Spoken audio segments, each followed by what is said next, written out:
Breaking news from around your world on this Thursday, August 22nd, 2019. I'm Larry Rice.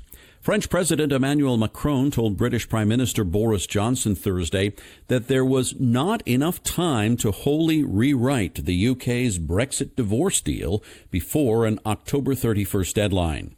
Johnson met Macron in Paris a day after talks in Berlin with German Chancellor Angela Merkel, who challenged Britain to come up with acceptable alternatives to the agreed safety net provision for the UK-Irish land border.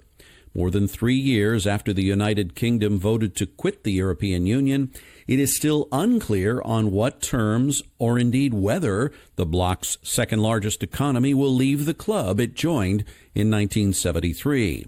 Macron left the door open to Britain seeking a solution to the Irish backstop, but said any alternative must respect both the integrity of the EU single market and stability on the divided island of Ireland. On his first trip abroad since entering 10 Downing Street a month ago, Johnson warned Merkel and Macron that they face a potentially disorderly no-deal Brexit October 31st unless the EU does a new deal. Ukraine's president is backing leading European powers Thursday in opposition to the readmission of Russia to the group of 7 advanced economies, saying Moscow still occupied Crimea and was frustrating peace in eastern Ukraine. President Donald Trump said this week it would be appropriate to have Russia rejoin what used to be the G8, but Germany, France, and Britain, all G7 members, quickly rebuffed Trump, noting that Russia was excluded after it annexed Ukraine's Crimea and then backed an anti-Kiev rebellion in the industrial region of Donbass in eastern Ukraine. The EU and the United States have imposed sanctions on Russia over its role in the Ukraine conflict, in which some 13,000 people have been killed to date, according to UN data. Fighting continues in Donbass, albeit at a low intensity. A peace process brokered by Berlin and Paris has stalled.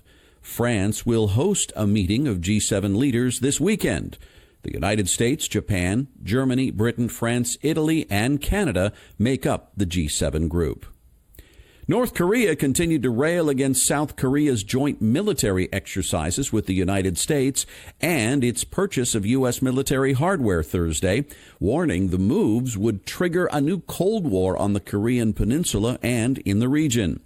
In a statement released Thursday, a spokesperson for North Korea's Ministry of Foreign Affairs condemned South Korea's dangerous and unnatural military moves, singling out that country's purchase of F-35A stealth fighters from the United States.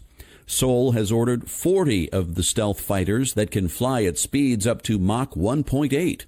South Korea received delivery of 2 of the aircraft Wednesday at an airbase in Jeonju, located 87 miles south of Seoul, bringing its current total to 6 aircraft. 2 more are scheduled to arrive in a matter of days, and the entire F-35A order will be delivered by 2021. The North Korean spokesperson also condemned the Pentagon's test of a new type of modified Navy Tomahawk cruise missile, which was launched from San Nicolas Island in California Sunday, as well as Washington's planned sales of F-35B and F-16V fighters to Japan and Taiwan. South Korea said Thursday it would end its alliance to share military intelligence with Japan, the latest sign of strained relations between the 2 U.S. allies. Washington valued the pact because it helped ensure the tracking of North Korea's missile tests. Japan uses satellites, radar, and aircraft to monitor North Korea, while South Korea collects valuable intelligence from spies and defectors. A spokesperson for South Korea's National Security Council said Seoul was scrapping the intelligence sharing agreement because a series of trade restrictions Japan recently imposed on South Korea caused an important change in security-related cooperation between the 2 countries. Neither Japan nor the U.S. immediately responded to the news of South Korea's decision. Federal Reserve policymakers were split when they voted last month to cut interest rates for the first time since the financial crisis a decade ago, according to minutes from the meeting released Wednesday. The Fed reduced its target short-term interest a quarter point, but the minutes indicated that a couple of people at the meeting were in favor of a half-point cut. Several people wanted to keep rates unchanged, citing the strong job market. Leaders of the central bank said the aim of the rate cut was to support the economy in the face of slowing global growth, persistently low inflation, and the possible impact from President Trump's trade war with China. The division demonstrated the uncertainty about how the trade tensions will affect an otherwise strong economy. The Center for Disease Control and Prevention Wednesday said 16 states have now reported 153 cases of serious respiratory illnesses in people who vape. Most of the patients say they had difficulty breathing and experienced chest pain before going to the hospital. And several also said they used products containing THC, the chemical in marijuana that makes a person high. Officials are trying to get to the bottom of what exactly is causing the illnesses and are now trying to determine which products they used. The cases were reported between June 28th and August 20th, with mostly teenagers and young adults affected.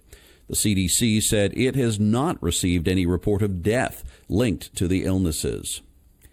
Exposure to even small amounts of toxic air pollutants is linked to increased cardiovascular and respiratory death rates. The new international study, published in the New England Journal of Medicine on Wednesday, is the largest ever undertaken to investigate the short-term impacts of air pollution on death. The study looked at tiny particles of pollution known as particulate matter. Study lead author Yuming Guo from Monash University School of Public Health in Melbourne, Australia, said there is no threshold for the association between particulate matter and mortality. He said even low levels of air pollution can increase the risk of death.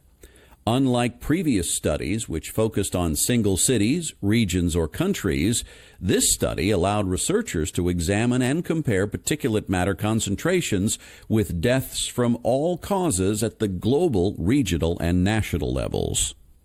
Saudi Arabia's women citizens can now leave the country without permission from a male relative as the kingdom chips away at its heavily criticized guardianship system. At Riyadh Airport on Thursday, a 40-year-old mother of three crossed passport control on her own authority and told Reuters, "You just feel like you're human. You're a complete human." Saudi Arabia has long endured Western censure over guardianship, which assigns each woman a male relative, a father, brother, husband, or son, whose approval is needed for various big decisions throughout a woman's life. The latest changes mean women over 21 can now get a passport and go abroad without permission. They also allow women to register childbirth, marriage, or divorce, be issued official family documents, and be a guardian to children who are minors. The freedom to travel abroad follows last year's lifting of a ban on women driving cars, which was widely celebrated at home and praised abroad. While some significant controls remain, Saudi authorities have steadily tweaked regulations under a broad reform agenda led by de facto ruler Crown Prince Mohammed bin Salman.